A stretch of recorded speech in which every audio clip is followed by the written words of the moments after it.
அதனை முன்னுதாரணமாக கொண்டு மேலும் என்னுடைய புதுமை சிந்தனையை உங்களுக்கு கூறுகிறேன். நாம் இந்த தலைப்பை கையாளவிருக்கும் விதம் எவ்வாறு இருக்குமாயின், ராமனின் வண்ணங்களையும் கம்பனின் வண்ணங்களையும் ஒப்பிடும் வகையில் நான் இந்த தலைப்பை கையாள இருக்கிறேன். இந்த புதுமை சிந்தனையை நடுவர்கள் வரவேற்குமாறு நான் நம்புகிறேன். உய்வண்ணம் அன்றி மற்றோர் துயர்வண்ணம் வருவதுண்டோ என்று எழுதிய கம்பனுக்கு உய்வண்ணம் அன்றி மற்றோர் துயர்வண்ணம் வருவதுண்டோ என்று எழுதிய கம்பனுக்கு உய்வண்ணம் மிஞ்சிய உகந்தனவன் ஓரெழுத்து துயர்வண்ணம் காணுமோ பிழையில்லா நங்கழுத்து மைவண்ணம் காட்டுதே அளவில்லா அழகமைப்பு மணிவண்ணன் கம்பனவன் பாட்டு தேன் சொட்டும் கவி சிறப்பு என்றே கூறலாம். ராமனின் வில்லும் கம்பனின் சொல்லும் ஒன்றே, கம்பனின் போலையும் ராமனின் பானமும் ஒன்றே. தகதகத்தாடும் தாடகையாம் நம்மனம் தனிந்தறிந்து நிற்கவே கம்பக் கவியாய் பாயும் ராமபானம் போதும்.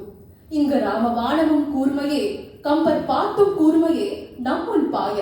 ஆனால் ஒரு வித்தியாசம், ராமபானம் விடுதலை தரும், கம்பபானம் நம் மனதை கவர்ந்து அங்கேயே சிறை பிடிக்கும்.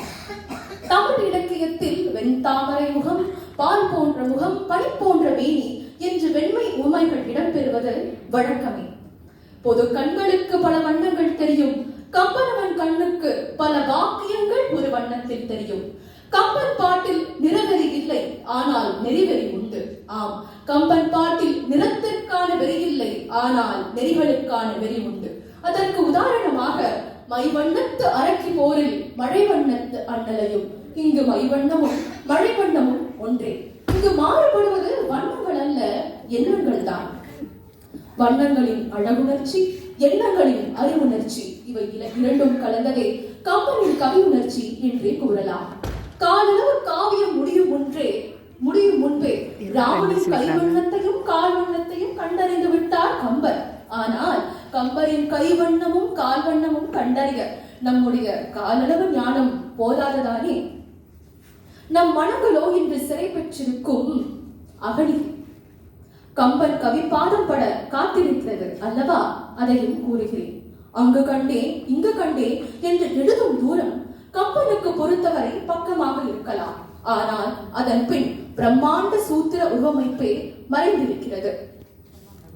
இதனை புரிந்து கொள்ள நாம் கம்பனின் கைவண்ணத்தை பூட்டெனவும் கம்பனின் கால்வண்ணத்தை திறவுகோல் எனவும் கருதி கொள்ளலாம். இதற்கு ஒரு உதாரணம் நான் தருகிறேன். இங்கு நான் ராமன் கைவண்ணம் பதித்த நிகழ்வை உங்களுக்கு நினைவு கூறுகிறேன். அதாவது தாடகையின் வதம். அங்கு கம்பன் எழுதுகிறான், சொல்லுக்கும் வேக சுடு, சொல்லுக்கும் கடிய வேக சுடுவென போனதாம் ராமனின் அம்பு. அது எவ்வாறு பாய்ந்தது என்று உங்களுக்கு தெரியுமா? அல்லொக்கும் நிறத்தினால் மேல் மேல் விடுவதும், இங்கு கரிய செம்மல் அல்லொக்கும் நிறத்தினால் தாடகை மேல் விடுவதும், வைரம் குன்றிய கல்லொக்கும் நெஞ்சினில் தங்காத அப்புறம் கழன்று கல்லார் புள்ளோருக்கு நல்லார் சொன்ன பொருள் என போயிற்றது. இவ்விடத்தில் வைரம் குன்றிய நெஞ்சமுடைய தாடகையின் நெஞ்சில் ராமனின் கருத்தேற்றப்பட்ட வானம் தங்காது அகன்றது. இது கம்பனின் கைவண்ணம் ஆரம்பிக்கும் இடம். இப்போது கால்வண்ணம் சொல்கிறார், கதலின நெஞ்சினில் ஊசியில் நுழைந்தது சென்றது நின்றது. நன்றாக சிந்தியுங்கள். ராமனின் கைவண்ணம் தாடகைக்கு மட்டுமல்ல வாலிக்கும் இருந்தது. இங்கு வாழைப்பழம் நெஞ்சமாம் வாலிக்கு, அங்கு ராமனின் கருத்தேற்றப்பட்ட வானம் அங்கே போய் அகராமல் நின்றது. இது போலவே கம்பனின் கவியின் கைவண்ணத்தையும் கால்வண்ணத்தையும் புரிந்து கொள்ள கல்லொக்கும் நெஞ்சாரால் இயலாது.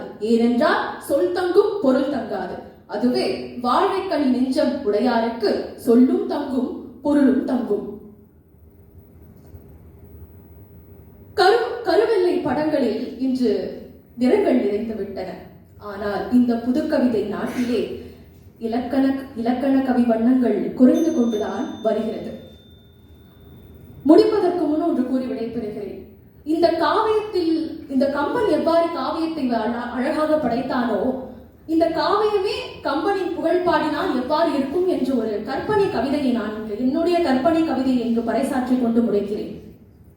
எவ்வண்ணம் உகந்த வண்ணம் இனியின் கவிக்கெல்லாம் கம்பன் கைவண்ணம் அன்றி மற்றோர் நயவண்ணம் இருக்கும் உண்டோ?